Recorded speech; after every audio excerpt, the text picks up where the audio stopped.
بسم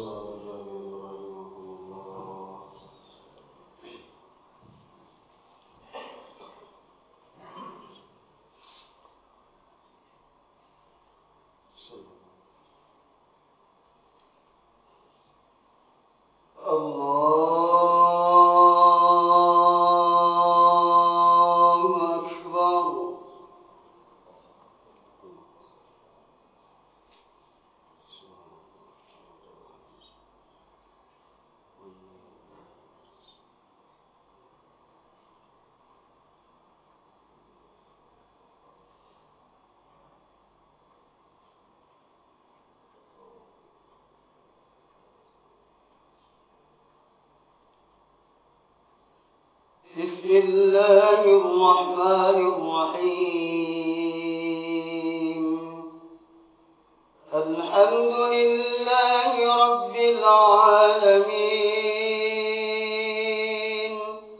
الرحمن الرحيم، مالك يوم الدين. إياك نعبد وإياك نستعين. اهدنا الصراط المستقيم، صراط الذين أنعمت عليهم غير المغضوب عليهم ولا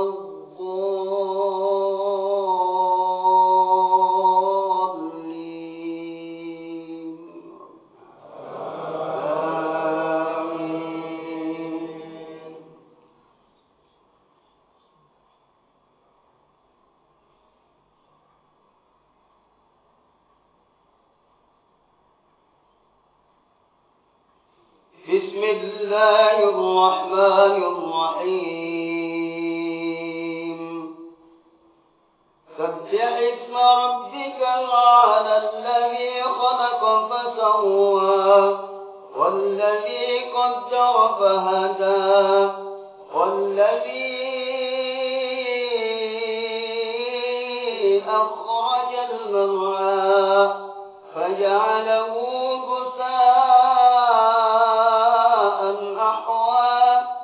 سنقرئك فلا تنسى إلا ما شاء الله، إنه يعلم الجهر وما يخفى، ونيسرك لليسرى فذكر إن نفعت الذكرى، سيذكر من يخشى ويتجنبها الأشقى الذي يصلى النار الكبرى ثم لا يموت فيها ولا يحيا. قد أفلح من تزكى وذكر اسم ربه فصلى، بل تؤثرون الحياة الدنيا والآخرة خير وأبقى، إن هذا لفي الصحف الأولى، صحف إبراهيم وموسى.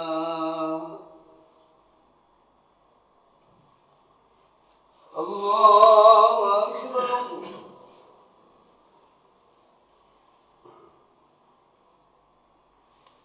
سمع الله لمن حمده.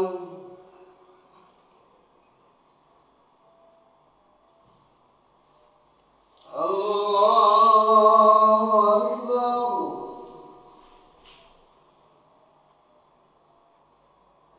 الله أكبر.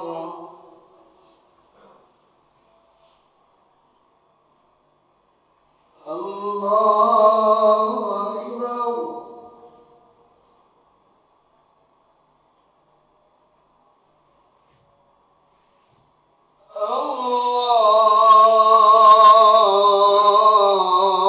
أكبر.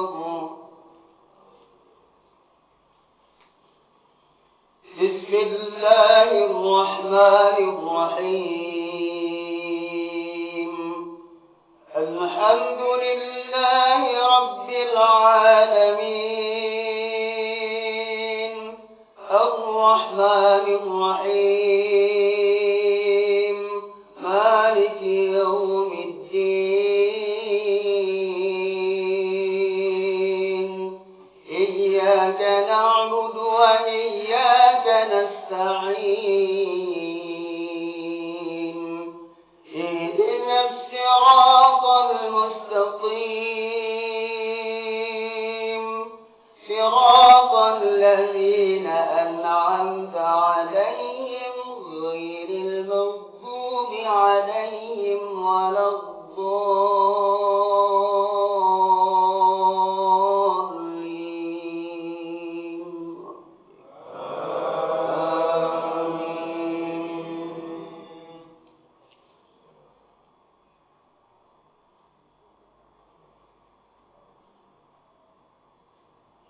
بسم الله الرحمن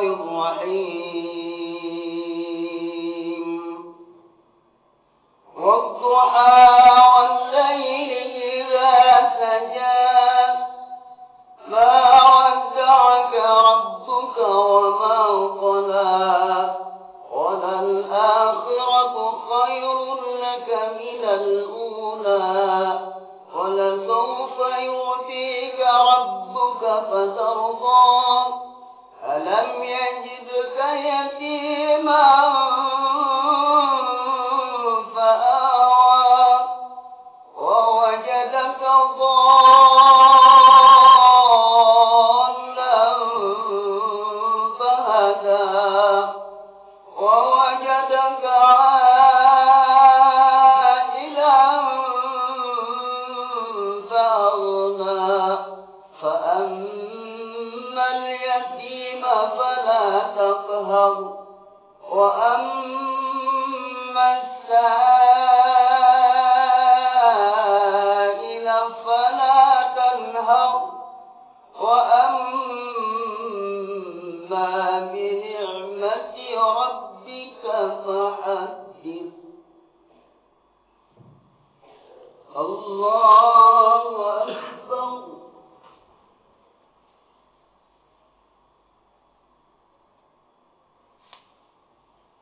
سمع الله لمن حمده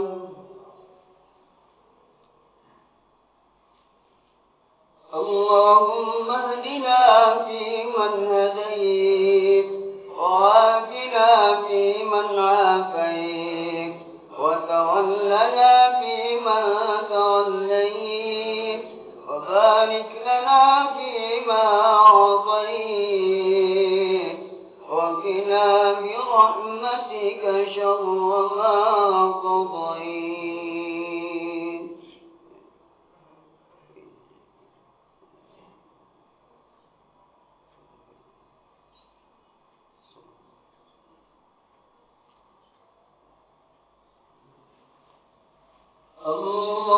الله أكبر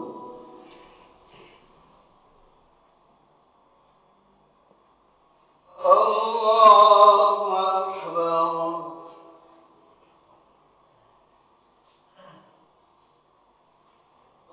الله أكبر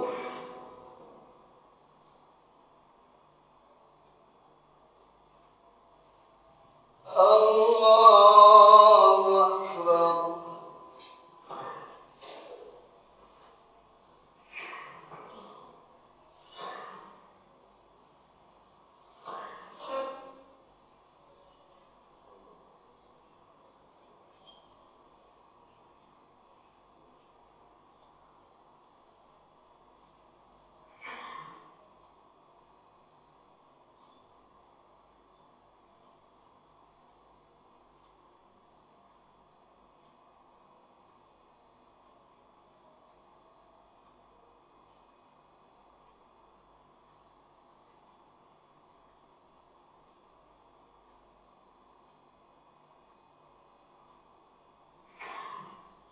السلام عليكم ورحمة الله.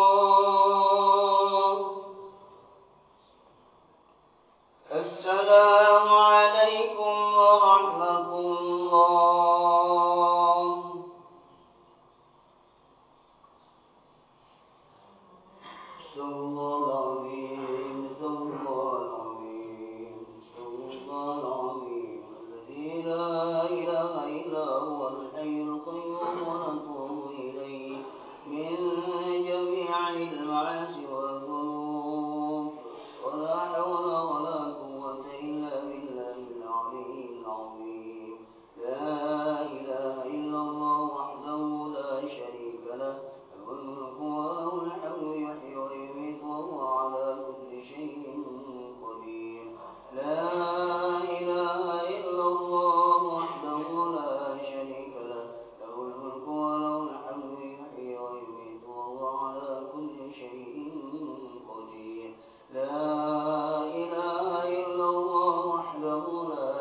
وشكرك وحسن عبادتك. إلهي يا ربنا أنت مولانا سبحان الله.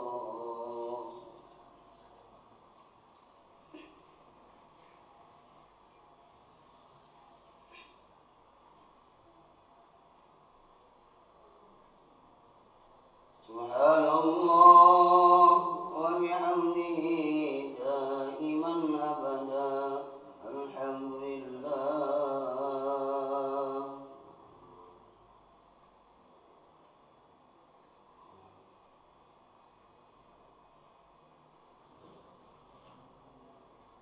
الحمد لله رب العالمين على كل حال ونعمة. الله أكبر.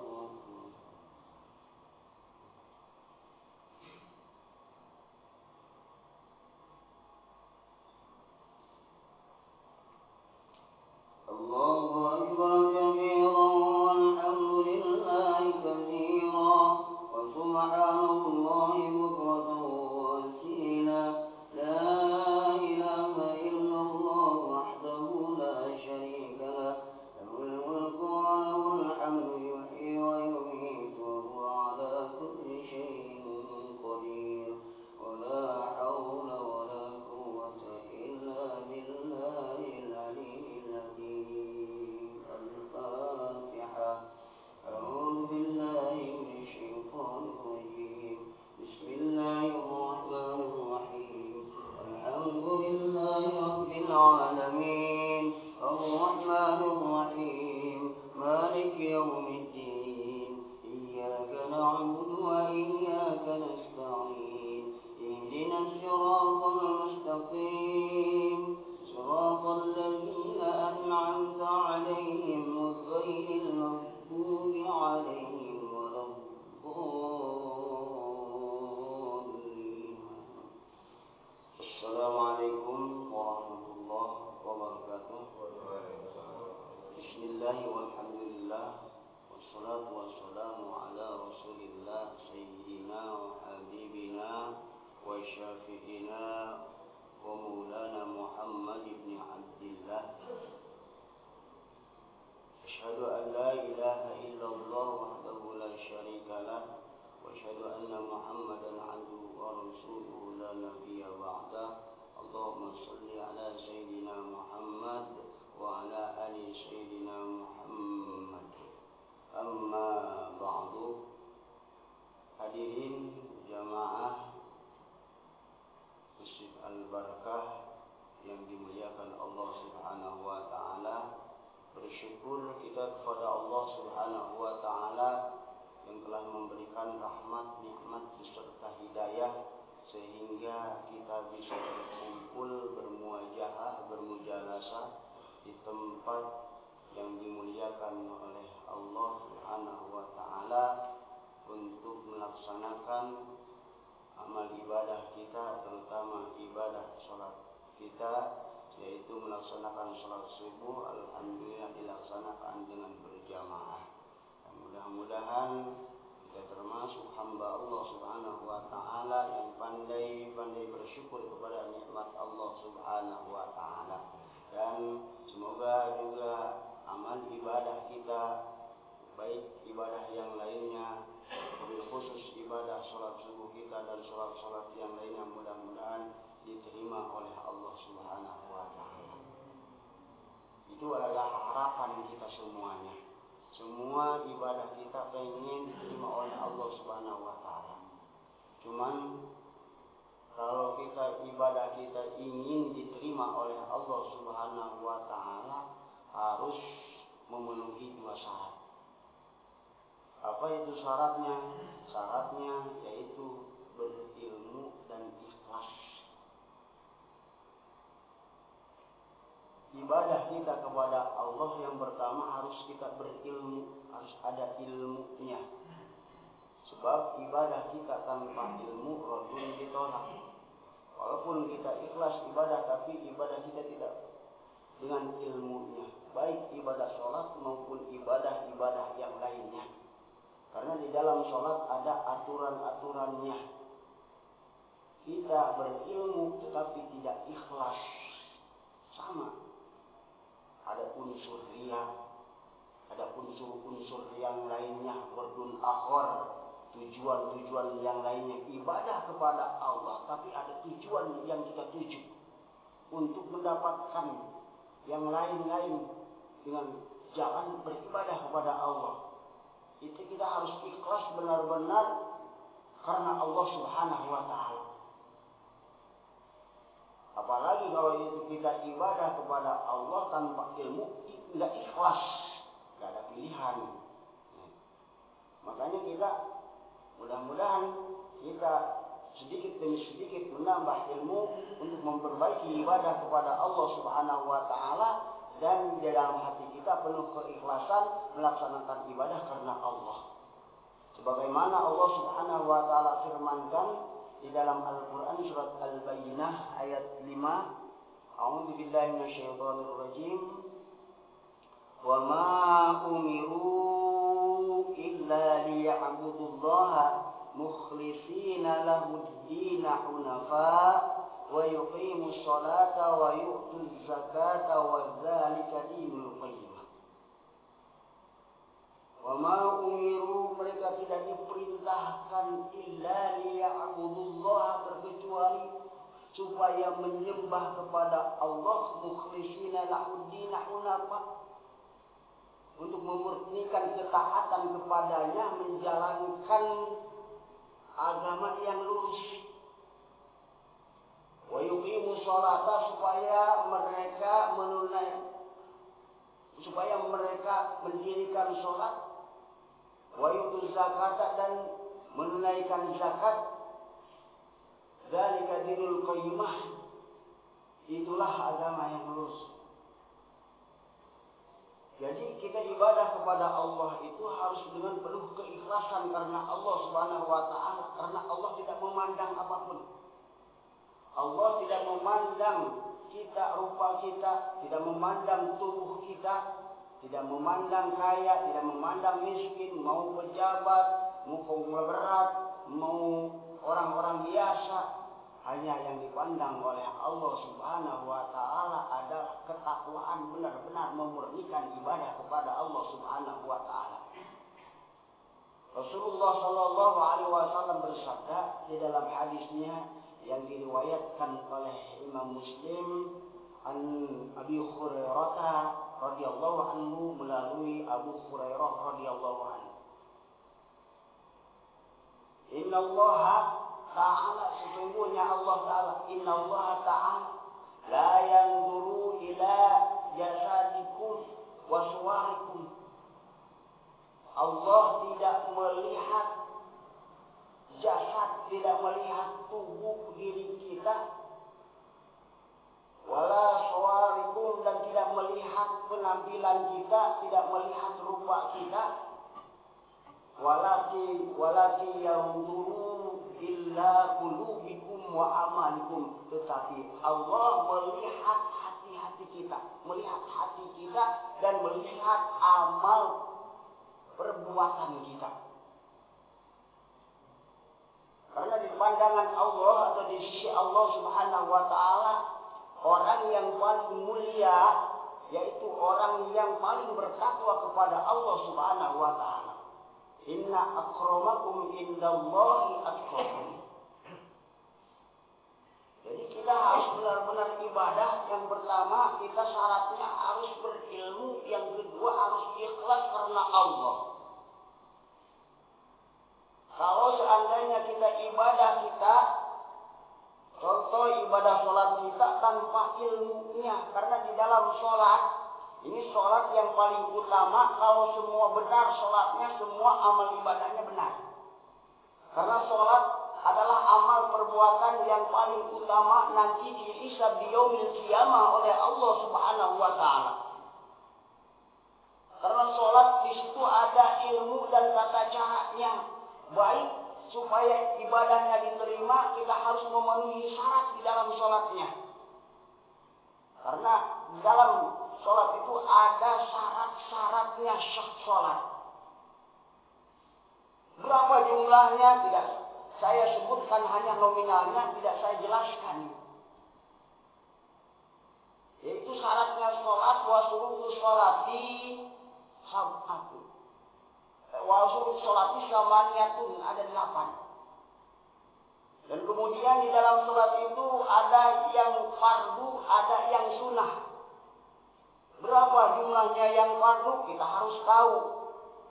Berapa yang sunnah, maka jangan sampai kita menyangka atau beriktikad yang wajib dijadikan yang sunnah.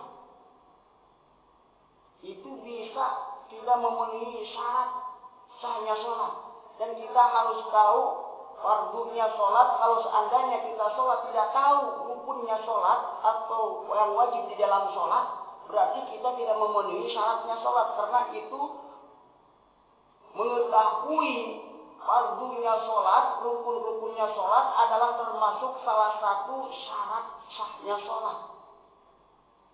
Berapa jumlahnya? Nominalnya menurut Syekh Salim bin Sumir Al-Hadrami, pengarang kitab Safinatun Najah, dan Syekh An-Nawawi Al-Bandani yang mengarang yaitu kitab mensyarahi kitab Safinatun Najah, yang kitabnya yaitu Kasyifatus Syajah. Kemudian di dalam kitab Taqrib dan kitab Fathul Qarib dijelaskan bahwa rukun sholat itu ada 17. Dari mulai 1 sampai 17 kalau disebutkan per satu atau dijelaskan mungkin agak lama. Karena ini waktunya cuma hanya sebentar. Karena ini bukan pidato atau bukan ceramah, tapi kultum, kuliah 7 menit kultum. Itu kalau seandainya dibuka semuanya, dijelaskan semuanya, disebutkan satu persatu, ya mungkin waktunya agak lama. Dan di dalam ibadah sholat itu kita harus tahu yang membatalkan sholat. Nah, apakah sholat kita batal? Merasa sholat kita tidak batal, tetapi sholat kita batal. Berapa jumlahnya? Jumlahnya yaitu ada 14 nominalnya. Jumlahnya ada 14. Mungkin di waktu yang akan datang bisa insya Allah dijelaskan satu persatu mana yang bisa membatalkan sholat itu. Di antaranya satu persatu. Yang 14 tersebut mana rukun sholat itu. Itu penting bagi kita. Kita sholat setiap hari, tetapi kita tidak tahu rukunnya sholat. Itu kan diperintahkan oleh Allah Subhanahu wa taala ibadah kepada Allah dengan apa? Dengan memakai ilmunya. Maka kalau ibadah kita tidak tahu ilmunya, rukun ditolak oleh Allah Subhanahu wa taala. Hadirin jamaah rahimakumullah, ilmu itu adalah sangat penting bagi kita. Jangan meremehkan kita, karena kita diperintahkan untuk selalu taklim, selalu mencari ilmu, karena ilmu berharga bagi kita. Kalau ibadah kita tanpa ilmunya atau tanpa keikhlasan kita kepada Allah, maka kita tidak diterima amal ibadahnya. Wallahu a'lam bishawab. Karena kita harus memenuhi syaratnya. Idza wujida syartu wujidal maksud, wa in tafa syartu in tafal masuk. Kalau cukup syarat, insyaallah diterima. Kalau enggak cukup syaratnya, Allah alam diterima apa kagaknya. Mudah-mudahan amal ibadah kita diterima oleh Allah Subhanahu wa taala, dan mudah-mudahan kita sedikit demi sedikit untuk memperbaiki amal ibadah kita. Jangan sampai kita lupakan taklim atau kita untuk mencari ilmu, karena itu adalah hukumnya wajib bagi kita. Insyaallah kalau ada kesempatan waktu di lain waktu akan saya jelaskan satu persatu. Yang mungkin mudah-mudahan yang sudah hafal mudah-mudahan untuk mengingatkan, yang belum hafal mudah-mudahan ini menjadikan ilmu bagi kita. Wandur waqala wala tandur mangqala. Mudah-mudahan ada guna dan manfaatnya. Wabillahi taufiq wal hidayah. Akhirul kalam. Assalamualaikum warahmatullahi wabarakatuh. Wa barakatuh. Amin ya Allah ya rabbal alamin. Bismillahirrahmanirrahim. Alhamdulillahirabbil alamin. Hamdan wa ni'amahu wa yukafi mazidah. Ya rabbana alhamdulillah yang bagi di jalali wajhil karim wa adil sultan. Allahumma shalli ala sayyidina Muhammad wa ala ali sayyidina Muhammad. Allahumma ighfir lana dhunubana wa liwalidina warhamhum kama rabbawna shighara. Wa li jami'il mu'minina wal mu'minat wal muslimina wal muslimat ala ahya'i minhum wal amwat. Rabbana